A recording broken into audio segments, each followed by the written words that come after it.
Hello friend, welcome back to my channel. আজও একটা গল্প নিয়ে চলে এলাম। এবার এক গরিব ছুতোর গল্প বলবো। থাকতো সে ছোট্ট এক গ্রামে। এত গরিব ছিল, দুবেলা দুমুঠো অন্নের সংস্থান করতে পারতো না। সত্যি ভারী শোচনীয় ছিল তার অবস্থা। পয়সার অভাবে কাঠ কুড়াল কিনতে পারেনি, অন্য কোনো যন্ত্রপাতি ছিল না তার। মাঝে মাঝে গ্রামবাসীদের কাছে হাত পাতত বেচারি। সময় মতো টাকা ধার ফেরত দিতে পারতো না। কেউ তার এই অবস্থার কথা বুঝতে চাইতো না। গ্রামবাসীরা তার সাথে খারাপ ব্যবহার করত। সে চোখ বুজে মুখ বুজে সহ্য করতে বাধ্য হতো।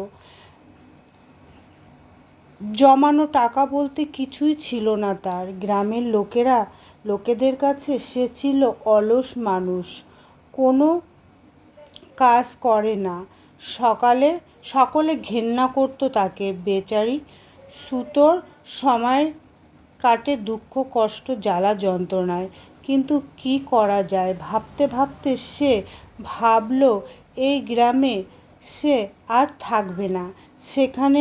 যেখানে কোনো সম্মান নেই, সেখানে থেকে কী লাভ? এক রাতে চুপি চুপি সে গ্রাম থেকে শহরে চলে গেল। পরিবারের সদস্যরা কেউ জানতে পারল না গ্রাম ছেড়ে চলে গেছে। পথে যেতে যেতে সে একটা উটের সন্ধান পেল। মনে হলো ওই উট বোধহয় তার দল থেকে বেরিয়ে গেছে। পাশাপাশি একটা উটের ছানাকে দেখতে পেল লোকটা। দুটো উটের উপর দারুণ মায়াদয়া দেখালো সে দুটোকে নিয়ে আবার তার গ্রামের দিকে এগিয়ে চলল। উট দুটোকে দারুণ যত্ন করত ওই বেচারি ছুতোর। ওই উট দুটোকে জঙ্গলে নিয়ে যায়। সেখানে সবুজ ঘাসের অরণ্য, গাছের পাতা টবেরা উটেরা মনের সুখে খায়। শুধু তাই নয়, পুকুর থেকে আঁচলা ভরে জল তুলে আনা। তারপর সন্ধ্যাবেলায় ওই ছুতোর উট দুটোকে নিয়ে পৌঁছে গেল তার বাড়িতে। এখন গ্রামবাসীরা বুঝতে পারল যে ওই ছুতোর আর অলস নয়।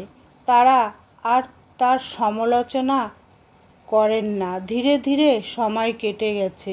ওই ছোট্ট উটটা এখন বড় উট হয়ে গেছে।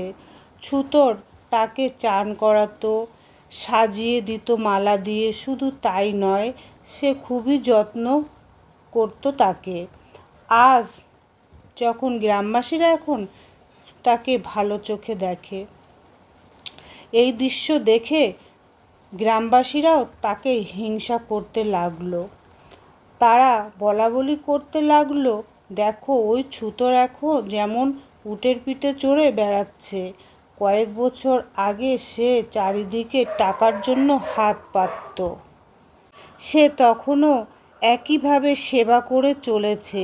সে জানতো কয়েক বছর বাদে ওই মেয়ে উটটা বাচ্চা দেবে। আর আমি যদি উটের দুধ বিক্রি করতে পারি তাহলে বেশ কিছু পয়সা পাবো। সত্যি সত্যি তার স্বপ্ন সফল হলো। একে একে উটের সংখ্যা বাড়তে লাগলো। তখন আর কেউ তাকে অলস ছুতোর বলে গালাগাল দেয় না। সে তখন উটের এক ব্যবসায়ী হয়ে উঠেছে। তখনও সে মন দিয়ে উটগুলোর সেবা করত। গ্রামবাসীরা তাকে আরও বেশি হিংসা করতে শুরু করেছে। একদিন সন্ধ্যাবেলায় ওই ছুতোর তার উটগুলোকে নিয়ে চলছে বাড়ির দিকে। এক হিংসুটে কৃষক বলল, ও ভাই উটের ব্যবসায়ী, তোমার উটগুলো দেখতে ভারী সুন্দর। তুমি কি একবারও ভেবেছ যে যদি ওগুলো হারিয়ে যায় তাহলে কি হবে? অবাক হয়ে গেল ছুতোর। সে এমন কথা শুনে ভাবল, সত্যিই তো, হারিয়ে গেলে কি হবে?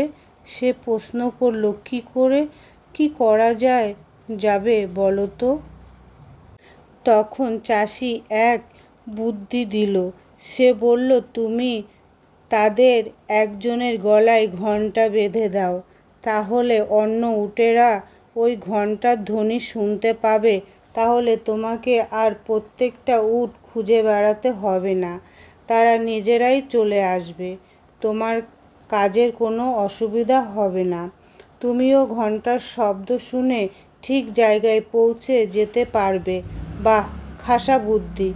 লোকটা মাথায় তো ভালো বুদ্ধি আছে, কিন্তু বেচারি ছুতোর বুঝতে পারল না ওই চাষি ছিল বড় হিংসুটে স্বভাবের। সে একটা ঘণ্টা কিনে এনে উটের গলায় জড়িয়ে দিল। ঘণ্টা পেয়ে উটটা ভারী অহংকারী হয়ে উঠেছে। নিজেকে রাজা বলে মনে হলো তার। তা না হলে বেচে বেচে তার গলায় কেন ঘণ্টা বেঁধে দেবে প্রভু? তার চলাফেরার মধ্যে রাজকীয় অহংকার ফুটে উঠেছে। অন্য বুড়ো উটেরা এখন তাকে সমীহ করে চলে, কিন্তু আবার কেউ কেউ বলে বেশি অহংকার ভালো না। তখন ওই উট আনন্দে আত্মহারা। কারোর আদেশ বা অনুরোধ শুনবে না সে। সে অন্যের থেকে একা একা ঘুরে বেড়াতো। নিজেকে একটু উঁচু জাতের বলে ভাবে। সে সব উটেদের সঙ্গে সে মিশবে না। একদিন সব উটেরা গেছে ঘাস খেতে। অহংকারী উট তখন একা একা ঘুরে বেড়াচ্ছে। সে ভাবল, আমি তো যথেষ্ট শক্তিশালী, একটু বাকিদের থেকে একেবারে আলাদা হয়ে গেল সে।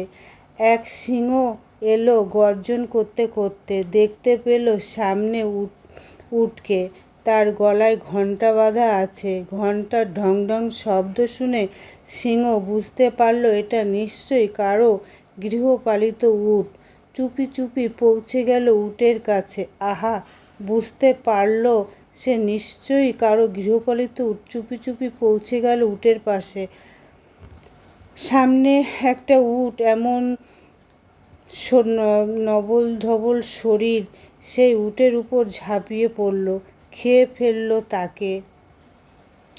এইভাবে অহংকারী উটের জীবন শেষ হয়ে গেল। এই ছুতোরের সব থেকে মূল্যবান উট মারা গেল, কারণ সে নিজেকে অহংকারী বলে ভাবত। ওই দুষ্টু কৃষি বুদ্ধির পরিকল্পনা এইভাবে সফল হলো। ছুতোরকে যে কৃষক বুদ্ধি দিয়েছিল, সেই বুদ্ধি শুনে তার উটকে হারাতে হলো। তো বন্ধুরা, কেমন লাগলো গল্পটা? ভালো লাগলে একটা like, comment, share. Radhe Radhe. ভালো থেকো বন্ধুরা, সুস্থ থেকো।